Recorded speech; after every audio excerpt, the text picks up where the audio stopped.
মদিনার নিস্তব্ধ রাত, সবাই ঘুমিয়ে পড়েছে, কিন্তু একজন মানুষ জেগে আছেন।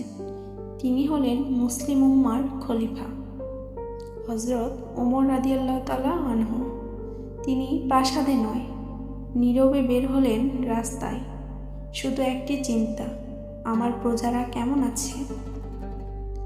হঠাৎ তিনি শুনলেন একটি শিশুর কান্না।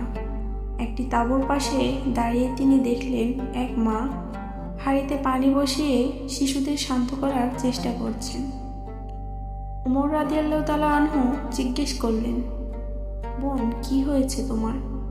মা বললেন, ক্ষুধায় বাচ্চারা কাঁদছে, হাঁড়িতে শুধু পানি, তাদের ঘুম পাড়ানোর চেষ্টা করছি। খলিফা ওমর আমাদের খবর রাখেন না, আল্লাহ তার বিচার করবেন। এই কথা শুনে ওমর রাদিয়াল্লাহু তাআলা আনহু এর হৃদয় কেঁপে উঠল, চোখ ভরে গেল অশ্রুতে। তিনি দ্রুত ফিরে গেলেন বাইতুল মালে, নিজ হাতে আটা, খেজুর, তেল তুলে নিলেন। সহচর বললেন, আমি বহন করি। ওমর রাদিয়াল্লাহু তাআলা আনহু বললেন, কিয়ামতের দিন কি তুমি আমার বোঝা বহন করবে?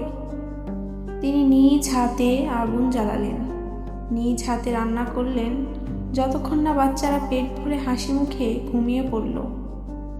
দূরে বসে তিনি দেখছিলেন শিশুদের হাসি, আর তার চোখে ঝরছিল কৃতজ্ঞতার অশ্রু। এই ছিলেন একজন শাসক, যিনি ক্ষমতা নয়, দায়িত্বকে ভয় করতেন। হযরত ওমর রাদিয়াল্লাহু তাআলা আনহু আমাদের শেখান, সত্যিকারের নেতা সেই যে মানুষের কষ্ট নিজের কষ্ট মনে করেন। আল্লাহ আমাদের ওমর রাদিয়াল্লাহু তাআলা আনহুর মতো ন্যায়বান হতে তৌফিক দিন, আমিন। এই চ্যানেলে নতুন হয়ে থাকলে চ্যানেলটি সাবস্ক্রাইব করুন। এরকম শিক্ষামূলক নতুন নতুন ভিডিও পেতে চাইলে আমাদের পাশেই থাকুন এবং সাপোর্ট করুন।